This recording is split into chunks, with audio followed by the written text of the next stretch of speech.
this morning. I'll keep this pretty informal.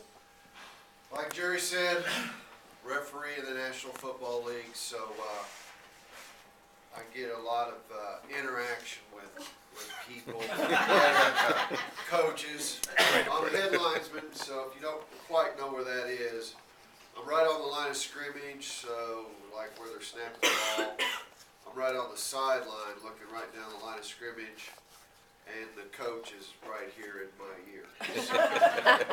You ever see the coach?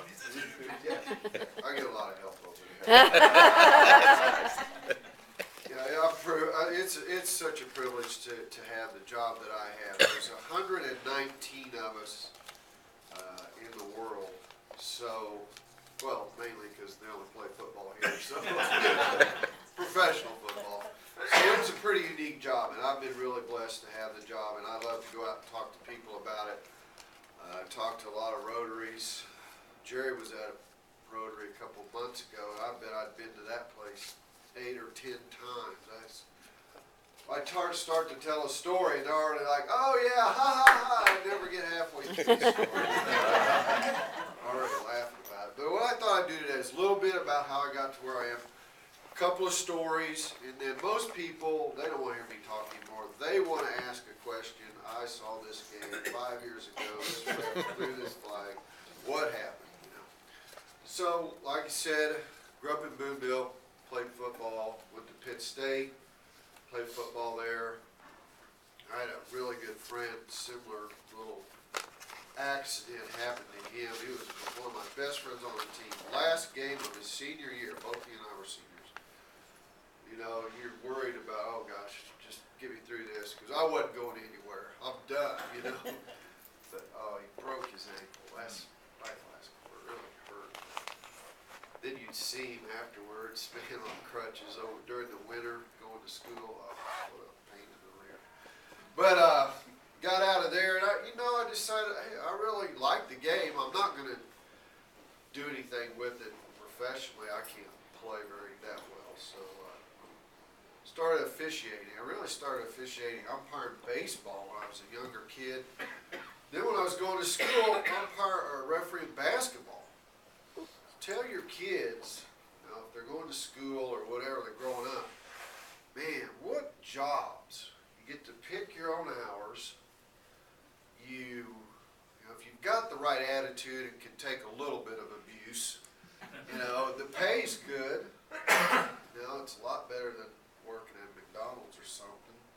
And, you can kind of get a little bit of proficiency with it and kind of maybe develop a little bit. But especially women, they are hurting so bad for like girls volleyball, girls soccer, all that. They love women. As a matter of fact, the National Football League, not this year, but probably next year is going to have a woman as an official. So, that's great. Don't know how the locker room's going to quite work yet, but we'll find that out. But so I started high school, just worked my way up. A big break was when I got into the Big 8 when I was pretty young. And the NFL hires officials out of the major college conferences. So they're constantly scouting the SEC, the Big 12, the Pac-10, or Pac-12 now, but all the major college conferences, Big 10, all of those, looking for the next wave of officials. As soon as you get hired, well, then they're working on the next guy to replace you, or the next person nowadays. But I've been very lucky. I've been there. This is going to be my 18th season in the NFL. So it's been such a privilege. Golly, during the years, met all kinds of people, worked with all kinds of different coaches, everything like that. But there are a lot of funny stories that go on in the National Football League, as any place that you would go. So the first couple of years that I was in the league, we didn't have replay, which they do now, and everybody's familiar with replay. So I'm in a game, first year in the league. We have a play that goes kind of the other side of the field, and San Francisco's playing San Diego, and San Francisco's ahead pretty good. It's middle of the fourth quarter. They're going to win the game. Steve Young's the quarterback. They're kind of driving. Well, a guy runs around the end, and as he's going down, the ball kind of comes loose, or does come loose. Well, San Diego guy picks it up, runs about 70 yards for a touchdown. And it's right in front of San Francisco's bench, so they're all yelling, "Hey, he was down, he was down, he was down." Knee hit the ground before the ball came out. Well, it's on the other side of the field, so I don't have a big opinion. I'm over there in front of San Diego's bench. They're, "No, he wasn't. No, clearly fumble." They couldn't see shit. They were worse than I was. So we kind of get together as a group, you know, like, so the referee, who was Ron Blum at the time, he goes, gets us all together, he goes, "Hey, did anybody see that? Was his knee down, or did the ball come out?" They're kind of like, "Man, I was blocked off. I couldn't see it." He got into the crowd. I couldn't tell if the ball was out or not. So the referee goes, "All right, let's have a vote."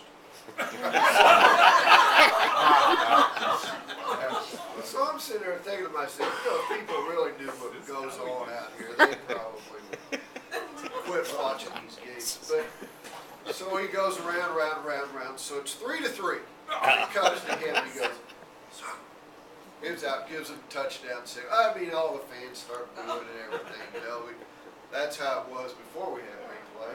What you try to do is watch the replays on the video boards. So stand up, Jerry.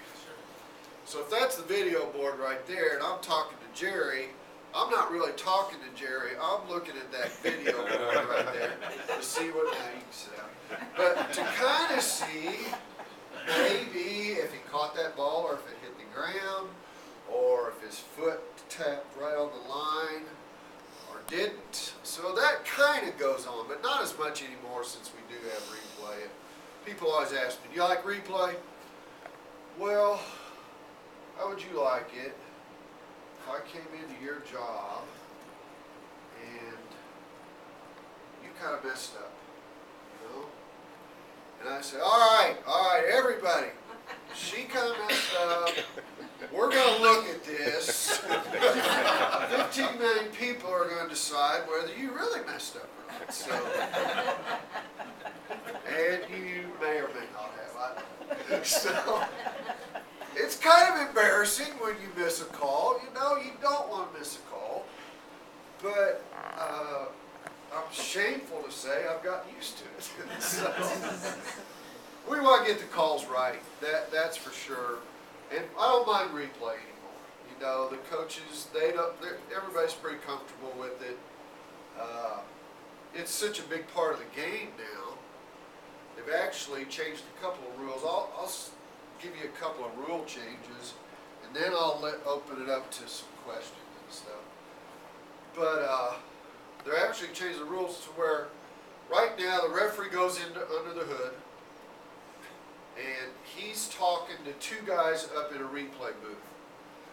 And they've got 2 monitors up there, and they're hooked straight into the TVs, to the TV broadcast system. And there's like, some games you go to, there's like 6 or 8 cameras. If you get the Chefs playing Cleveland, you got 6 or 8 cameras. If you go to New England and they're playing the Jets, then you got 22 cameras. You know, if you work a playoff game, 28 to 30 cameras. Super Bowls are 40 to 50 cameras. You know, so there's all kinds of feeds coming in there. So they're looking at different versions or different views of this same play. And the referee gets 1 minute in that hood, in there, to make the decision. So, but he can stand there and talk to those 2 guys for a little bit, like, "Hey, what's it look like?" And they go, "Oh, this is going to be really close," or "This is going to be, hey, we've got a good shot. We're going to overturn Mark's call." If it's my call, it's pretty much going to get overturned. But, and then he could go in there and he looks. So he's talking to them, so they make a decision. Well, now this year, they're going to not only have the referee and the 2 replay guys, there's going to be a couple of guys in New York, to where our main office is in New York, Park Avenue. NFL's got so much money. You guys, all women, know that. I mean, what a business. That is something else. How can the middle of March or end of February, nothing's going on in the NFL, and you can turn on ESPN, and they're talking football. You know, they're talking the draft, which is 2 months away, which is tonight, but they get more media play than anybody, and hey, it's not bad for my job, and they pay me, so I'm not going to argue about that. So they're going to have a guy in New York that's going to help go over these replay situations, make sure they get those correct, and then help them with any strange rulings or something like that, because replay's got a lot of different rulings, little implications with the clock, you know, coach threw the flag and he wasn't supposed to, all kinds of stuff.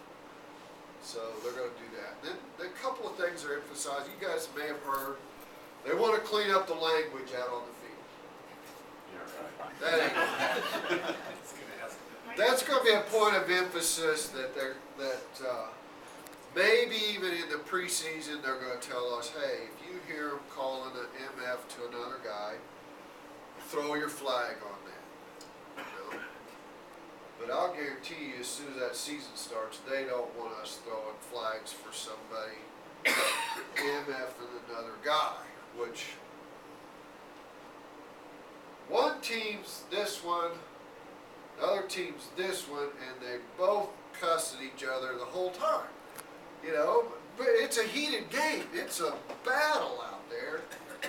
And I'm just so impressed with the way those kids play, how hard they play, what they go through out there on the field, what kind of punishment they take. There's so much testosterone going on out there, which that's why we love to watch it, right? I mean, it is just two battlers going at it the whole 60 minutes or whatever.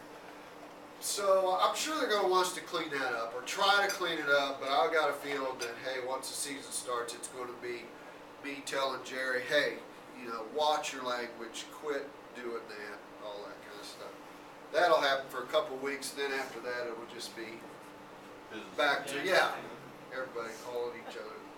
And they're not that, what they're worried about is they got so many microphones out there. The umpire, he wears a microphone. They have 3 or 4 players for each team that are mic'd before the game. And they tell us who those guys are.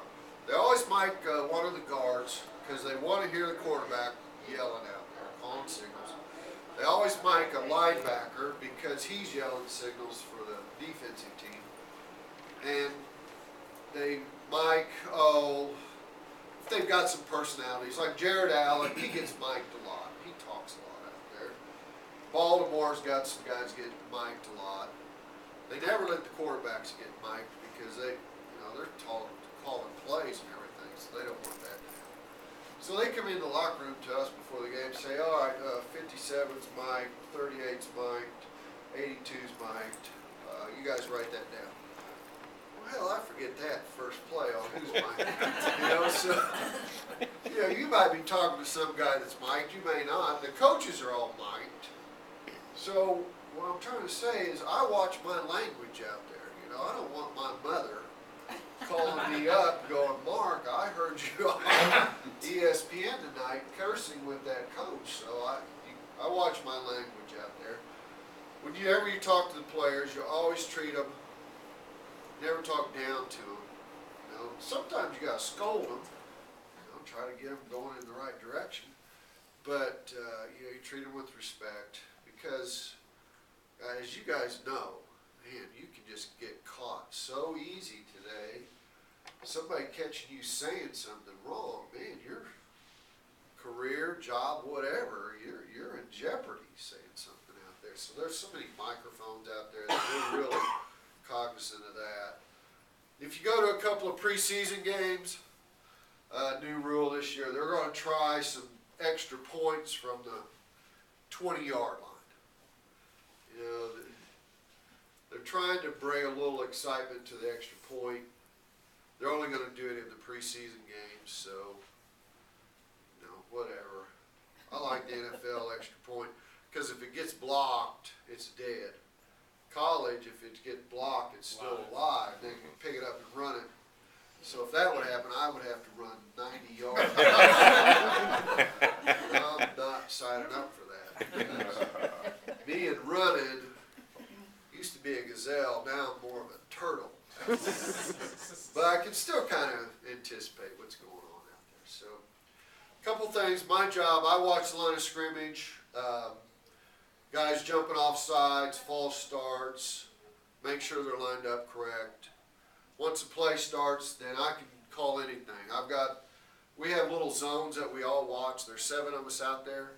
So we're trying to watch little areas and the players that are in those areas. I can call holding, pass interference, chop blocks, anything. I can call it all. Hopefully call it correctly. We get graded every play of every game. Heavily scrutinized. I mean, they pour over these games 6 to 8 hours watching our game, watching the officials. Because we've got an office in New York. It's got 12 or 14 people in there watching the officials. Man, they want to make sure that it's that we're doing our job correctly. Which, you know, we're all used to that. That's some of the guys that get in there or get close to it can't take that kind of scrutiny. You know, hey, you were wrong calling that holding call. That wasn't correct. That was not enough restriction. We don't want that call. Well, some guys, they'll just argue forever. Oh, wait a minute. He had him. He was holding like this. He couldn't get out. You know, sometimes you just got to say, you know what, you're right. I did miss that. Some guys can't take that scrutiny of every play of every game getting graded like that. So, you know, we're held to a pretty high level. But, you know, to get there and to stay there like I have been, it's been such a joy for me and my family. My wife likes to go. She likes to go to New York. She likes to go to Seattle. She likes to go to San Diego. She likes to go to Chicago. Doesn't like to go to Cleveland. Doesn't want to go to Cincinnati. Doesn't want to go to Houston. New Orleans every 2 or 3 years is okay. She's pretty spoiled, but that's all right. I like for her to go. We can take family if we want to. We get to fly first class. If I take my wife, we trade those tickets in and get coach tickets. We're treated pretty good. You know, they pay us pretty well. We're scrutinized, like I say. That's how they decide who's going to work the playoffs. So they grade you throughout the year, and then you're ranked at the end of the year, and that's where you're positioned on who you're going to, if you're going to get the playoffs or not. So there's 17 guys in my position. There's 17 crews of 7, 119. I've done that math before. So. And there's like 10 playoff games plus a Pro Bowl game, and then the Super Bowl, which you only get 1 playoff game unless you get the Super Bowl. Then you would get 2. I've had 3 Super Bowls. Really lucky to do that. So those are just a joy. So much fun.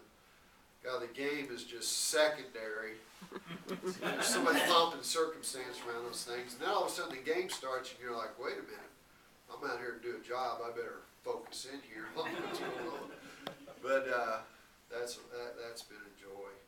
Last year I worked playoff game at Green Bay. 5 degrees at kickoff. I know. I was so cold. And but you know, it was better than what they thought. About Wednesday or Thursday of that week, they were saying that could be the coldest game ever. And me, and I was like, they don't give you your postseason assignment till like Wednesday or Thursday before the game. So you're sitting there looking at the games. The Chefs are going to Indy, indoors. I'll take that game. San Francisco's at Green Bay. Don't want any part of that. A couple other games. I don't even know who was. I'm like, okay, here's the rank. The worst one would be San Francisco at Green Bay. that's the one we get, so. So is it a whole crew that goes to the No, game, or they you mix and separate match? out, I did work with my referee. My referee's Ed Hockley. He's a guy He's with a little guy. muscles, yeah. I've been with him 14 Why years. does he do that? No. He's very vain. Okay. He buys boys' medium shirts. You could do that too, really. If you bought a shirt that was so little, you looked like you were really buff. Looks like it's painted his arm. I know. Go up to So it. you're with the same crew every week? Yeah. We stay And when do you together. get your assignments? We get our assignments 3 weeks ahead of time, 1 week at a time. So, like this year, the first game's like September 7th or something like that. So we'll get our first game about the middle of August. And then we'll get 1 game a week after that. Yeah, they roll it out. What had happened, you guys probably remember this, the NBA official that got in trouble for gambling and everything. So the NFL thinks, well, we gotta react to that. We don't want our officials doing that, which I don't see how we could anyway. They watch us, so we can't go to Vegas, can't go to a casino, can't bet any sports. Damn it. I had a sure thing on the Royals. Saved me a lot of money throughout the years. But they watch us so heavy. But this guy, we used to be able to get our schedule like half the year, they'd give it to us. Now since that guy screwed up, they're real strict on giving us our schedule. All right, yes. Can you live wherever you want? Yep. As long as you're right airport? Yeah, you can actually live, in Casper, or well, I don't know, somewhere in the middle of Wyoming, but you'd have to drive to an airport. We fly out Saturday mornings for Sunday games, so we have to be there the day before. They want you there by noon or 2 o'clock in the afternoon, and then usually half the time you can get home Sunday nights, but most of the time you come back on Mondays. Are you all spread out? Yeah, so there's 3 officials live right around here in Kansas City, but I don't work with any of those guys. My crew last year, I was from Kansas City. We had a guy from Washington, D.C., Hockley's from Phoenix, we had a guy from Seattle, another guy from L.A. So yeah, we're all over the country. They don't keep you in little, like, the officials from one area stay together. No, it's all over. Do they check your eyesight every year? Well, they didn't used to, but they do now. Oh. I think I caused that rule. Do you ever get to do the Chiefs game? Yeah. Since you're, We don't do the home team where the referee lives. So Hockley lived in Phoenix, so we would not do the Phoenix Cardinals at home, Arizona Cardinals. We maybe catch them on the road, but not very often. But we usually get the Chiefs once or twice a year. You never get a team more than twice. Never go to the same place more than once. So I had the Chefs last year when they played Houston here. Yeah, You that guys, cost me money because. do you guys ever kind of get together before the game and say, Who's there's gonna a win? bad player here. Oh, I thought We're you gonna said watch who's- this guy. who do we want Like, to win? who is it? The Lions.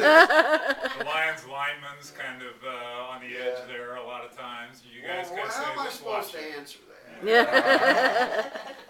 No, you know, we don't. No, you know we- who the bad boys are. We I don't assume. do that, but yes, we do that. Yeah.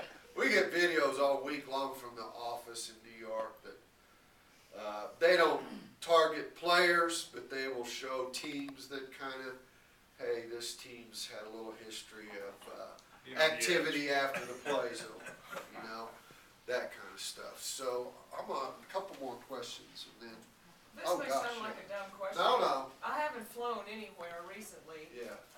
Hardly, rarely do I fly and get straight through to where I wanna go without some sort of layover, delay, something. So what happens when you spend that much time on the road? I'm always curious about anybody who spends their life on the road for any period of Yeah. time. What There's been happens? quite a few stories. Usually it's weather related is what gets you screwed up. But I haven't had any problems getting to games, but coming home, I've spent the night in airports about 4 or 5 times, and that's no fun. In Chicago Airport, where they put those cots out in the middle, that's no fun. And then sleeping on. But usually, we've got real good. We stay at Marriott's, airport Marriott's, 95% of the time. So, like last year, I had Philly and Detroit. I don't know if you guys remember that game, but it snowed 8 inches during that game. Of course, all the flights are all canceled. And we were so lucky. I had my whole family there with me. The Marriott held us rooms because we couldn't get out, so they held us rooms. And I'm on real high priority with the Delta because we fly so many miles. You get up there with priorities. So usually they'll find out that if you get an OT game or something like that and can't make your flight, they'll reschedule me automatically. So that's kind of nice. You know, if you don't fly much, man, you are, boom, squish you. Mark, you come right Apparently that out would here. be the level I'm Boom, at. yeah, squish you. You're over there crying while I walk right on you. You guys. It's not pretty. He's that early group that gets the. Yeah, One more, real quick, early boarding. or 2 more. That's all right. Three, four. If you need to leave. What do you do in the off season? I've got my own investment. I'm an investment advisor, so I'm my own boss. You know, I've done that for about 15 years now. It's a really nice job to have with what I do because I love people. I like working with people. It's a good business. I'm my own boss. Got real good help back at the office when I'm gone. Because I'm gone a lot. Yeah, so that's my job. What about training? What do you have to do to kind of stay abreast? Yeah, we're, like, they give us set limits for height and weight and what kind of, shape they want you in. We have to go through a real strenuous physical every year to re-up, but they'll give me a height and weight that I've gotta be under. And then when we start our season, we go to Dallas usually. They send us through agility drills and kind of a little, you know, you've got to be able to run to that door, come back within 22 seconds. I'm right on that. 19.2. How do you stay warm at those Oh. games? I know. I'm getting. Help us out. Older man. I'm older And man. you don't get to take off like the offense No. or defense. You're out every play. No, and we call the guys that go over there when we're so many timeouts. There's 5 timeouts each quarter, 1 minute 50 seconds. So if you got to go get a hot dog or re-up your drink or something, you've got 1 minute 50 seconds. By the time the referee does this, punches out like that to get back to your seat. So during when it's real cold, over on the sideline, the teams have these blowers, warmers, and then they've got the hot seats. Well, if you're a PUSSY, you go over there and you stand by those warmers and stuff, you know, and then you get ridiculed by the players, by the other officials. You such a wimp, I saw you over there. But otherwise, you can put whatever you can underneath that uniform. So we've got long underwear, bodysuits. There's a couple of creams you can put on that's called Cal's cream or something like Cal's Udder. Yeah, Udder Bomb. You put that on your face, on your hands. You can wear gloves, and then you just freeze your rear off. You know, but you are kind of moving around. You know, I do kind of move around in those games. So that kind of gets your energy going a little bit. Then the coach gets in your ear, and then you kind of, the adrenaline gets going too. So. Then after the game's over, you get a hot shower, you turn beet red. It's kind of weird. Well, thank you Never had very that much. vision of where. All right, thank you very much.